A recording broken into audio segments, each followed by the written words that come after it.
I met Agnes in the 9th grade, started dating her, and we were pretty much an established couple from the 10th grade on.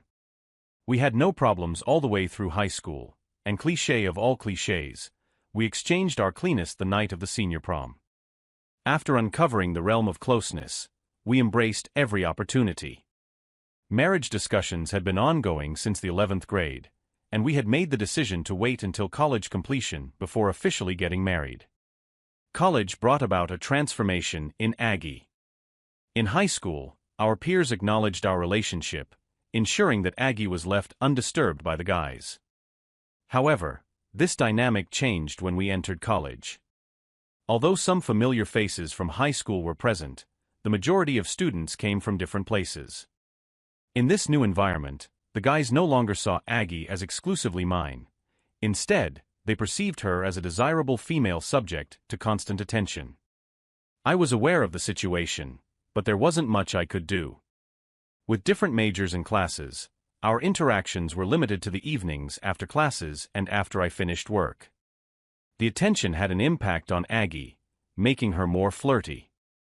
I observed her walking, smiling, and talking with other guys several times, but being on the other side of the quad, she didn't notice me twice.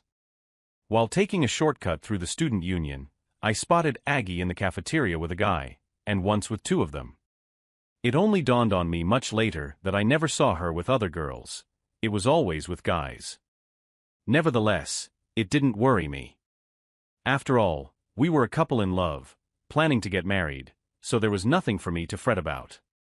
She was an attractive girl, naturally drawing attention from guys, but she was mine, proving it every night when we were together.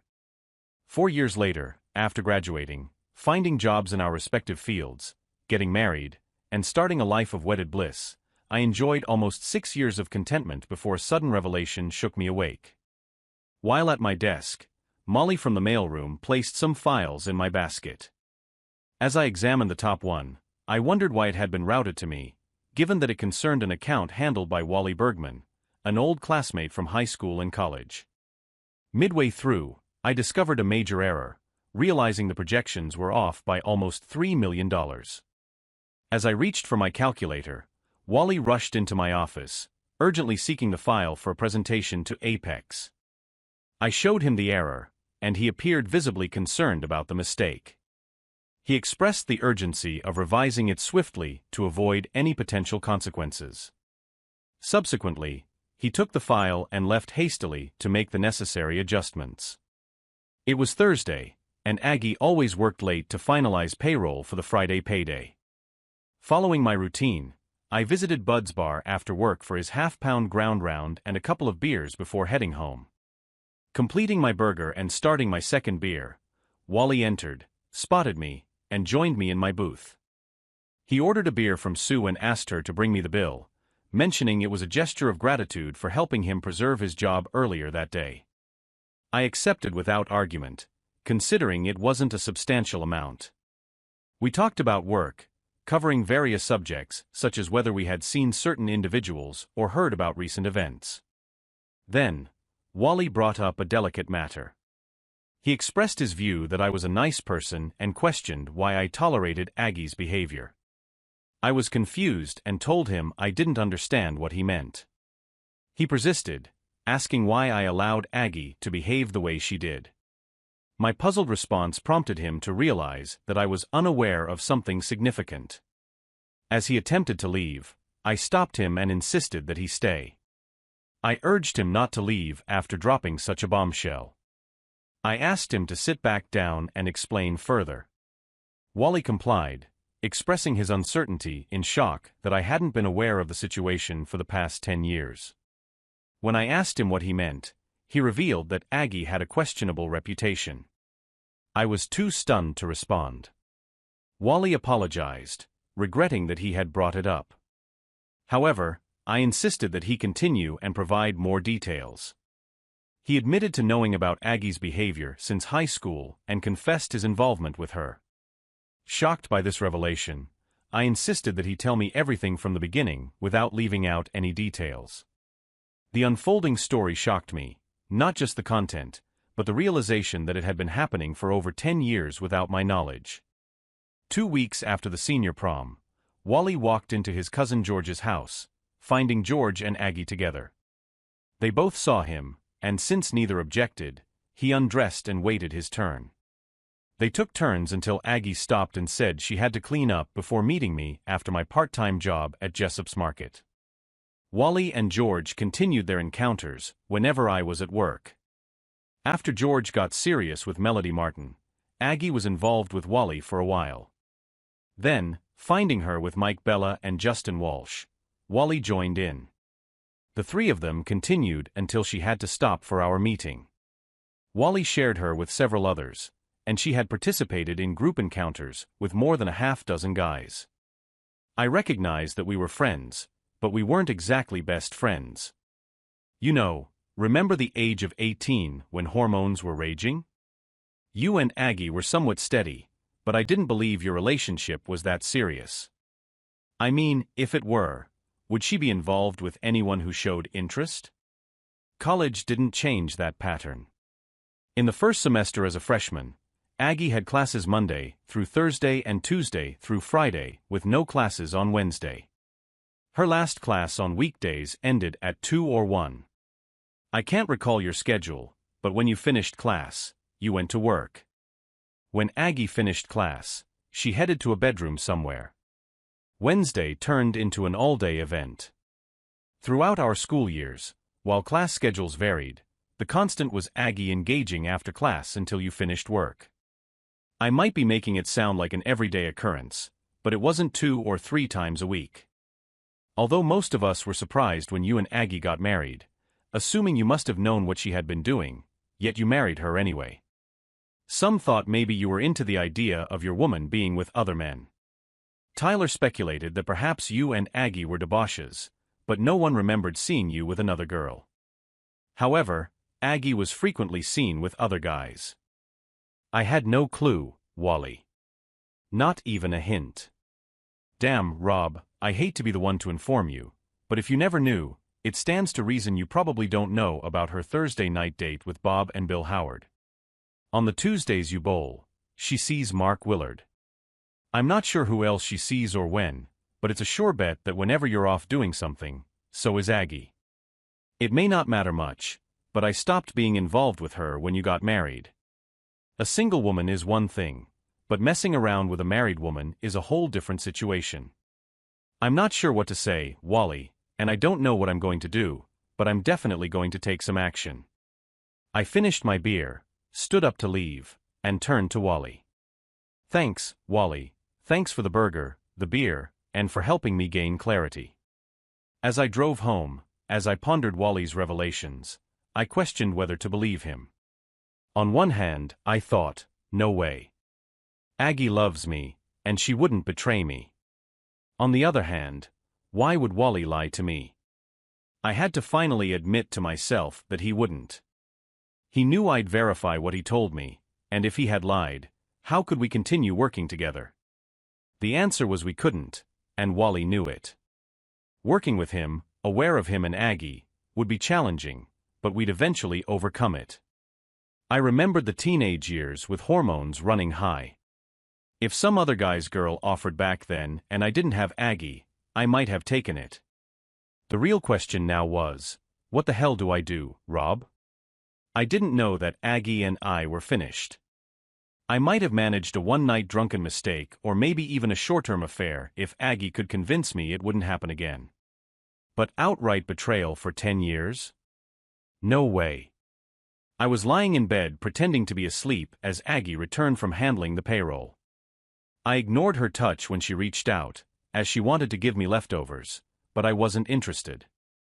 Admittedly, I'd been receiving them for years without damage, but I didn't know that then. I do now. Her hand on my body made my skin crawl, and for the first time, I didn't get aroused when Aggie touched me.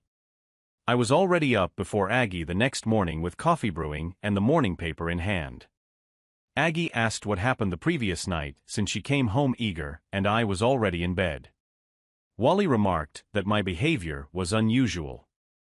I explained that I felt unwell because something I ate disagreed with me, so I decided to go to bed early. Aggie expressed hope for my recovery, and mentioned I'd have to double duty tonight to make up for the missed night.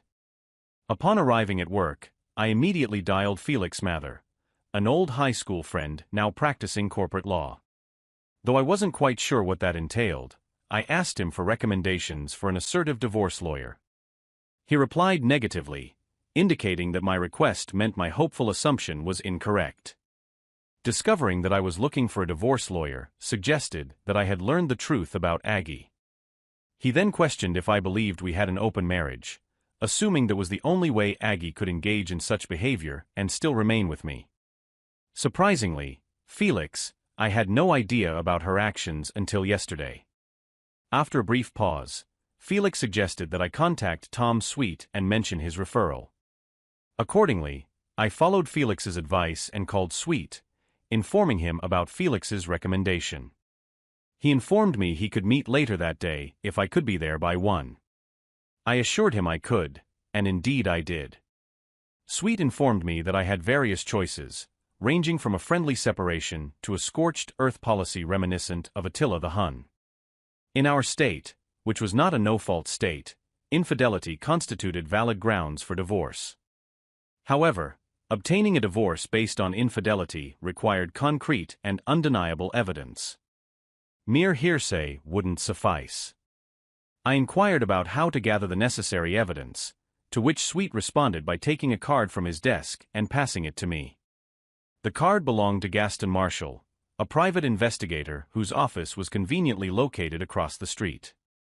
Sweet offered to contact Marshall to check if he could accommodate me promptly. I requested him to proceed, expressing my desire to conclude the process as quickly as possible. I also instructed him to start the divorce paperwork, promising to provide the evidence once I obtained it. Sweet made the call, and within 10 minutes, Gaston Marshall outlined our course of action.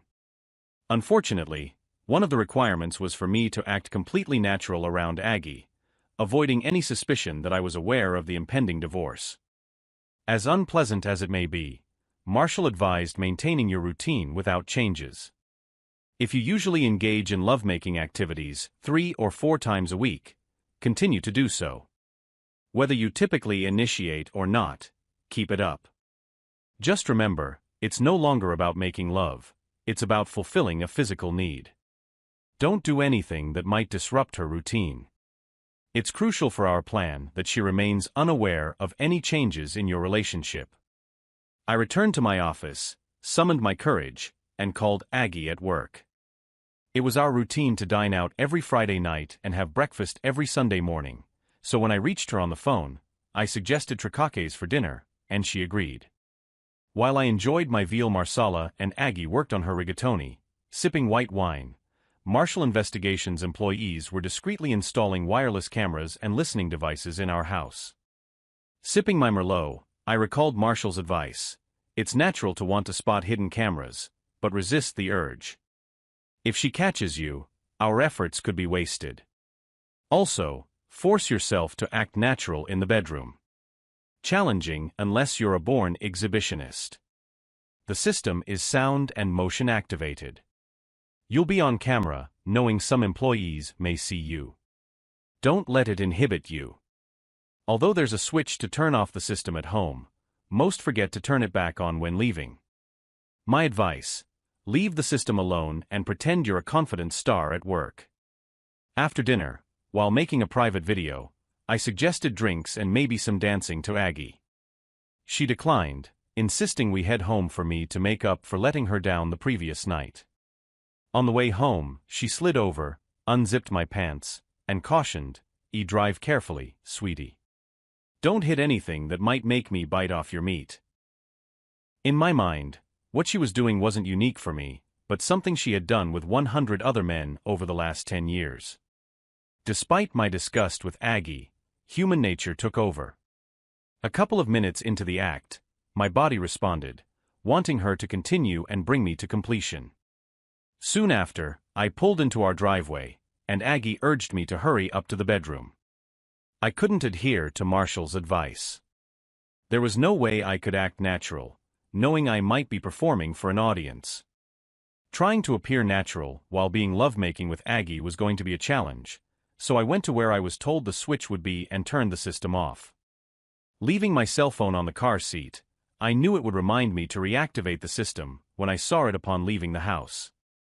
I don't know if it registered with Aggie, but that night it wasn't making love, it was just going through the motions. Unfortunately, once wasn't enough, and I had to perform 2 more times before Aggie let me sleep. The next morning, dressed for my run, Aggie reminded me she wouldn't be home when I returned, attributing it to a lengthy hair appointment from 9 a.m. to 2 p.m. Aggie mentioned gossiping with other regulars and usually going to lunch with them. It could even be the truth, but after what I'd recently found out, I thought she probably met one of her extramarital partners either before or after getting her hair done. On my way out, I switched the system back on. I doubted anything would happen during my run, but I needed to form the habit of ensuring the system was active when I wasn't home.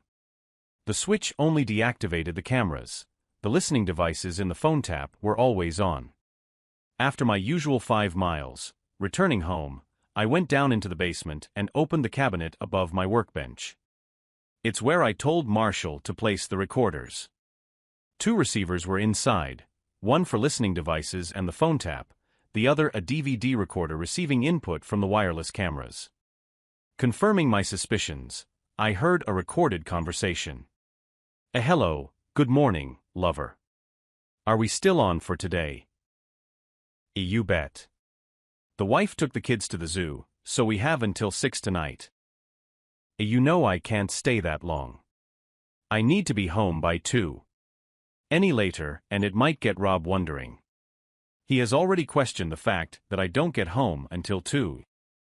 Then skip the hair job and get over here so we can make it happen. Yeah, sure.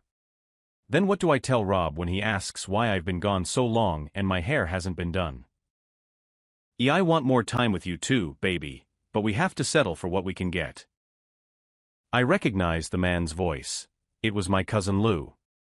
I was furious when I went back upstairs, wondering how many other relatives she had been involved with. I managed to control my anger. By the time Aggie returned from her hair appointment an hour later, I faked a fall down the basement stairs, telling Aggie I'd hurt my back. Must have pulled a muscle or something. This conveniently excused me from being lovemaking with her for the next couple of days at least. On Monday, I phoned Aggie at work and informed her that I would be leaving town on Tuesday, returning by Friday to take her out to dinner. Although there was no actual trip planned, I didn't view it as 3 wasted days. On average, I traveled once a month, and Aggie was consistently home during my nightly check and phone call. Since my calls occurred at irregular times, ranging from 7 to 10, I doubted she waited for them before going out. If she were cheating as I'd been led to believe, she might be doing it on our bed while I spoke to her. That was my hope. If she was, and the cameras captured it, I'd have the irrefutable proof my attorney needed for the divorce action. That evening, Aggie desired closeness, stating, I need something to hold me for the 3 nights you will be gone. Yeah, right. Fortunately, my back was still hurting, so I had to decline. On Tuesday morning, Aggie bid me farewell with a kiss and suitcase in hand. I left for my supposed business trip, working almost a full day before leaving at 3. I drove to our neighborhood, parked a block from the house, and using my laptop, entered a code Marshall had given me to activate the software he loaded onto my computer.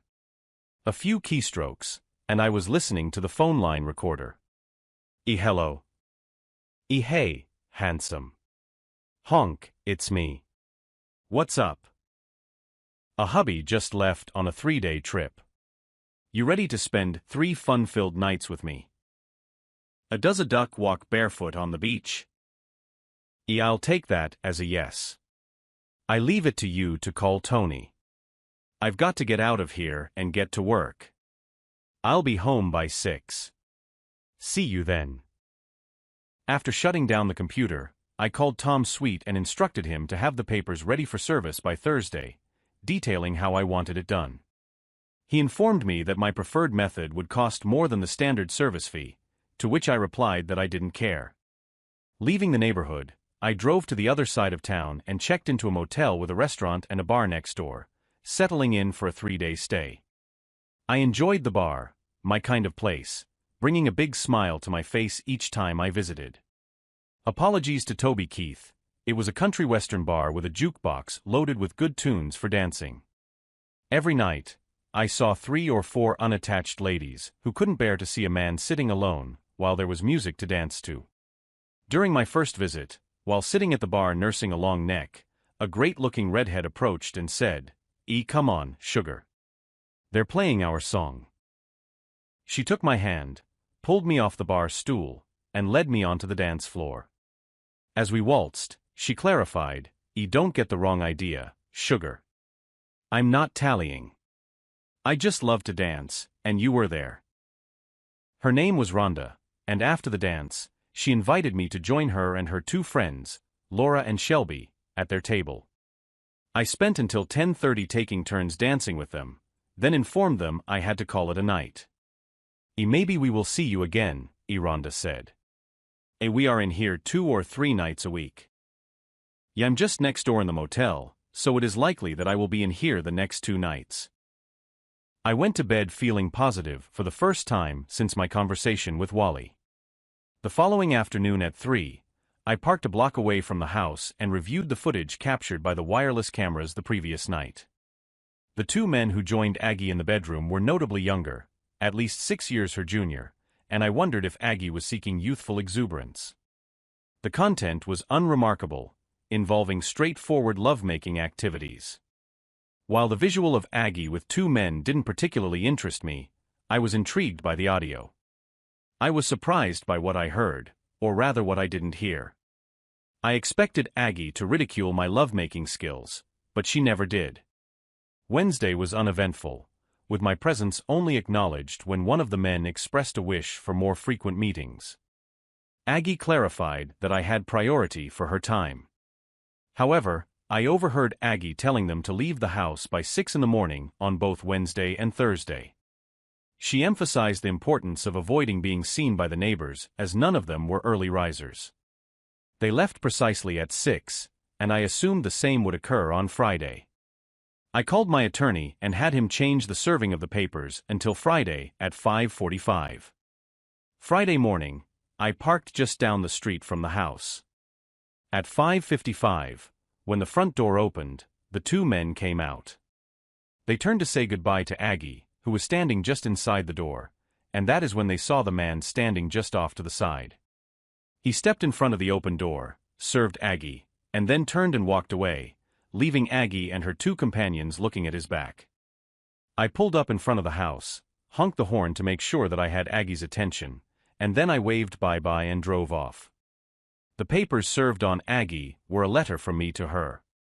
Basically, it said that I never wanted to speak to her again unless in the presence of our attorneys. I didn't want to know why. I didn't want to hear that she loved only me and it was just meaningless closeness with the others.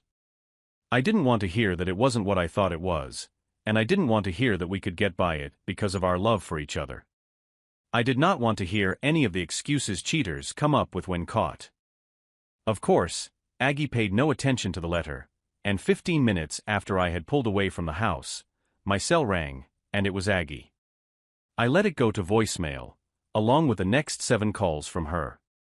When I got to work, I told my secretary that I had left Aggie and not to put through any calls from her. I had another thought as I was opening my office door, and I turned back to her. Another thing, Martha, if she shows up here, please tell her that I'm not here. Tell her I've gone to meet with a customer. Martha stuck her head in the door 5 minutes later. I talked to Iris on the front desk. If your wife shows up, she will call me and stall her to give you time to get out the side door. You can go to the cafe and have coffee until she leaves. I thanked her, and as she went back to her desk, I thought, and not for the first time, that a good secretary is a priceless thing to have. Aggie called me 17 times that day, and I ignored all the calls. At lunchtime, I phoned my dad and brother, updating them on the situation. I instructed Dad to inform Mom and asked her not to persuade me to reconcile with Aggie. He mentioned it would be challenging since Mom viewed Aggie as the daughter she never had. By the day's end, I still had some pending work. Since there was no rush to go home, I opted to stay and finish it by 5.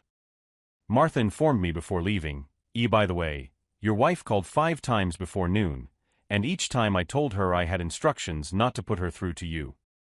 I think she finally got the message, since she hasn't called since. I finished around 7. Upon reaching the lobby, Iris was gone. Hank, our night watchman, saw me and commented, hot time on the town tonight with the missus? Why would you think that? She is out there waiting on you. I clarified, we are getting a divorce, Hank, and she wants to talk, and I don't. I instructed him not to open the door if she knocked, and if she used the intercom, to say he was alone in the building. I added that my car was in the lot due to a breakdown, and a tow truck would arrive in the morning. Hank assured me he could handle it, expressing sympathy for the situation and sharing he had been through 2 divorces. Exiting through the back door, I circled the block, crossed the street, and walked down the alley to Dave's diner. Entering and taking a seat, I positioned myself to observe Aggie waiting by my car, ordered the special, and kept an eye on her while eating. Halfway through dessert, she approached the building and pressed the call button on the intercom. Apparently, Hank conveyed my message as she returned to her car and left. After finishing dessert and having one more cup of coffee, I departed. I briefly stopped in the bar for a couple of beers. Despite a few ladies there alone, hoping for a dance partner, I had my 2 beers and left.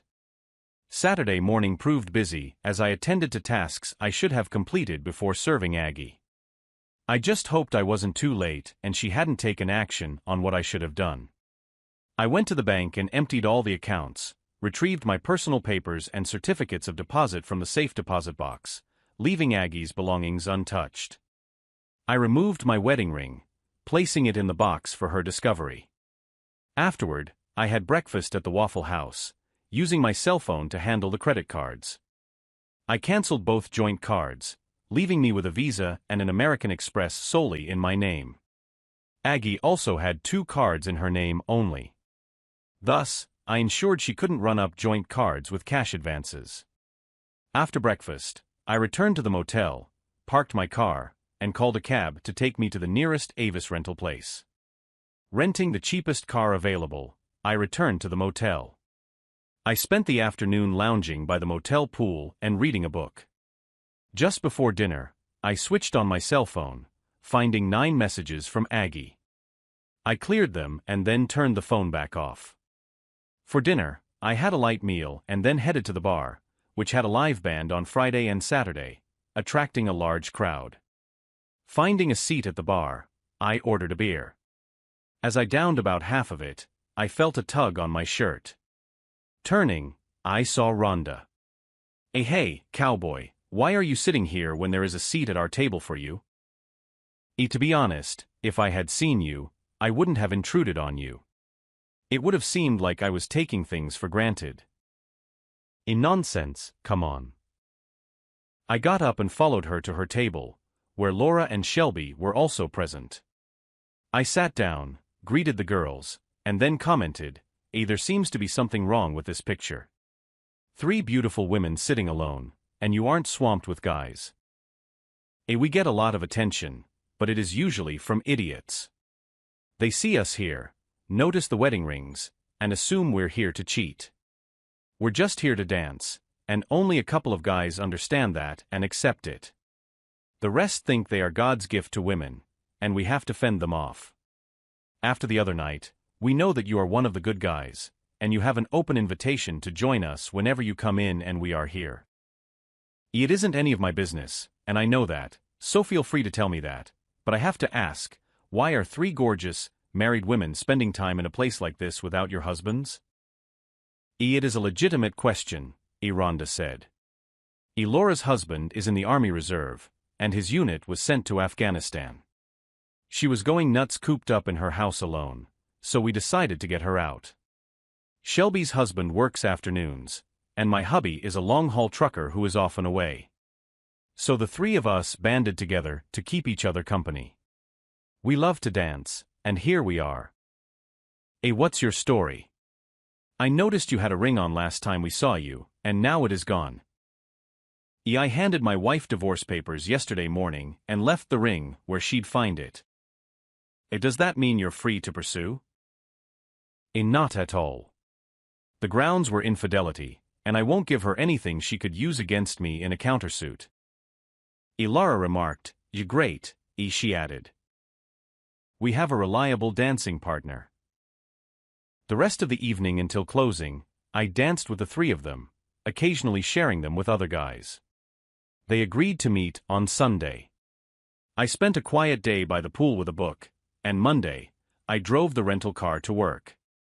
I hoped Aggie wouldn't see my car, assuming I was out of town again and would stay away.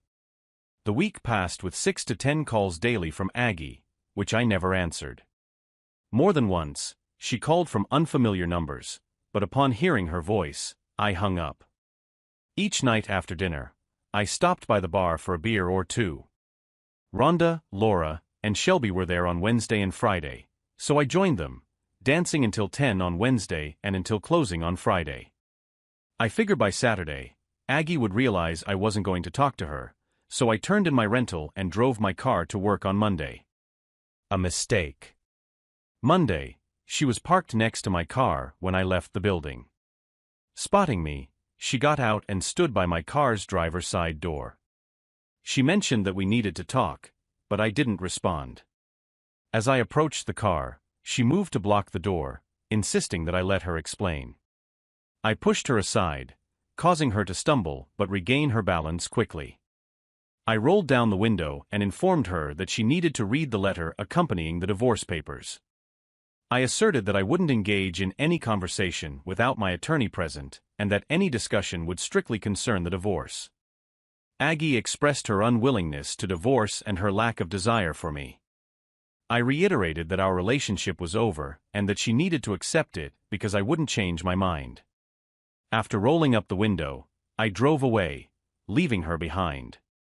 Aggie's refusal to accept my decision became apparent when I left work on Tuesday. 2 men approached my car and grabbed my arms. I recognized them as the individuals who had been with Aggie in our bedroom. One of them warned me not to resist, stating that Aggie wanted to talk, and since I was being difficult, they would take me to her by any means necessary. Though only a few years older, they must have thought me soft due to my suit and briefcase. I figured I could handle them. They wouldn't expect an old guy to resist, so I could catch them off guard. Either way, the commotion would draw attention, and their kidnapping plan would fail. But then I pondered, do I truly desire this? If Aggie was willing to go to such lengths just to reach Octomy, what might she attempt next? If I sent these 2 back to her, battered and bruised, they nudged me into my car, and I sat between them, a briefcase on my lap as they drove to the house. They escorted me inside, and Aggie instructed them to seat me in a chair and ensure I remained there. She turned to me and announced that we wouldn't be getting a divorce. As I attempted to rise from the chair, the 2 men pushed me back down and restrained me. One of them warned me to stay still. Aggie declared that we would remain married, but that there would be changes in our lifestyle. Due to her medical issue, which I had discovered, she expressed regret that I had found out about it, but insisted that I had to accept it now that I knew. She then confessed her love for me, asserting that she wouldn't let me go. She revealed that her medical issue was nymphomania, which she had suffered from since high school. Aggie attributed the onset of her condition to when I took her Pureness. I dismissed her statement, suggesting that there were medications available to address her condition. She acknowledged that such medications existed, but explained that she had tried them all. She found them ineffective, as they made her feel sluggish and dull, likening the experience to being a zombie. Despite this, she admitted that she enjoyed being a nymphomaniac and emphasized her love for closeness, asserting that she hardly ever left me alone. She argued that her actions didn't damage me and that she spoiled me. Aggie reasoned that since I couldn't maintain arousal constantly, she needed to seek it elsewhere and assured me that she always returned to me because she loved me. She outlined her terms, explaining that she had drafted a postnuptial agreement allowing her to have as many lovers as necessary for her mental well-being. She proposed that I agree to leave the marriage with nothing if I later found the conditions unacceptable. In return, she asked what she would receive besides having a promiscuous wife. I responded by assuring her that she would continue to have the same loving wife she had for the past 6 years. I reminded her that she had considered those years perfect despite my actions, which were now causing an issue. I suggested that the only change was that my ego was now involved, as someone else was involved in something I had previously considered mine alone. I urged her to accept that our life would continue as it had for the last 6 years. Aggie emphasized that my inability to meet her physical needs didn't mean I wasn't man enough for her. She praised me as a fantastic lover who always left her completely satisfied. However, she acknowledged that I couldn't satisfy her as often as she needed. I addressed her by her full name, aware of her aversion to it, reluctantly agreeing to sign the agreement with a few amendments. I voiced my concerns about our lack of closeness and expressed my need for her presence in our bed. Despite my plea and reassurance of my love for her, she seemed unwavering in her stance. With a heavy heart, I accepted her offer to make the necessary changes, hoping it might salvage some of our crumbling relationship. As I attempted to rise from my chair, the 2 men accompanying her obstructed my path, leaving me feeling trapped and powerless. When I mentioned needing to use the bathroom, one of them callously suggested I relieve myself where I sat, citing Aggie's directive to keep me seated until further notice. Aggie returned after 5 minutes, read the document aloud, and I asked where to sign. She offered a pen, but I mentioned her associates preventing me from standing and instructed them to stand. Rising, I approached her, placed my briefcase on the table, and took the pen. However, I decided to review it myself to ensure its contents matched her description. After reading it, I chuckled, tore it up, and tossed it back at her. I grabbed my briefcase and headed for the door. Aggie yelled to stop me, and her 2 associates pursued. As they neared, I swiftly turned toward them with my briefcase, targeting the first guy's head. It was a solid hit, sending him down. The second guy was taken off guard, and I punched him in the mouth, causing him to stagger backward. Then I delivered a forceful kick to his groin, and he collapsed. Understanding the need to keep them subdued in a 2-against-1 scenario, I continued to strike both of them. I alternated between kicking them in sensitive areas and striking their ribs and head until Aggie screamed for me to stop or she'd shoot. Glancing at her, I noticed she was aiming a weapon at me. Defiantly, I challenged her to shoot. I retrieved my cell phone, dialed emergency, provided my name and address, and informed the operator of my wife's armed threat. The operator advised me to remain calm and not provoke her, ensuring help was on the way. After ending the call, I sarcastically thanked Agnes, suggesting her incarceration would expedite our divorce. She criticized my action as foolish. Agnes warned me that when the police arrived, I would be the one facing arrest. She accused me of entering and attacking her friends out of jealousy, stating that it would be my word against theirs and that they were fully clothed. I mocked her response, questioning her love for me. She assured me not to worry. I countered by stating that I would bail out and that Barry and Tony wouldn't press charges. I reminded Agnes that Hank and Joyce witnessed the 2 individuals picking me up from work and escorting me inside. I accused her of having me brought there against my will and hindering me when I tried to leave despite her companion's failure. Then she pulled a weapon on me. I explained that although I might spend a night in jail, when my witnesses testified, she would be the one behind bars, and I wouldn't be posting her bail. I advised her that considering the situation, including kidnapping, false imprisonment, weapon threats, and likely other charges, her best course of action would be to stay silent. Aggie ignored my advice and, along with her associates, fabricated their stories. Consequently, I was taken into custody. The next morning, I called Tom Sweet, briefed him on the situation, and instructed him to collaborate with Gaston Marshall, obtain the evidence, and take appropriate action. Aggie realized she couldn't bail me out until I appeared before a judge, which wouldn't occur until Monday. Tom had a friend who worked as an assistant district attorney. He showed him the tapes of what happened at the house, which depicted Barry and Tony restraining me while Aggie aimed a weapon at me. The ADA overheard Aggie admitting she planned to lie and have her 2 accomplices do the same. When Aggie showed up at the courthouse for my bail hearing on Monday morning, she got arrested. Warrants were issued for Barry and Tony, and they were behind bars by nightfall. I refused to post bail for Aggie, and her parents couldn't come up with the money either. Aggie obtained a lawyer who contacted me and suggested a bail bondsman wanted me to use the house as collateral for her bond. I dismissed the suggestion and hung up. I checked out of the motel and moved back home, then had all the locks changed. Since Aggie had threatened me with a weapon, Tom managed to get a restraining order against Aggie in case she somehow got out of jail. She couldn't come within 1,000 feet of me without facing arrest and being sent back to jail.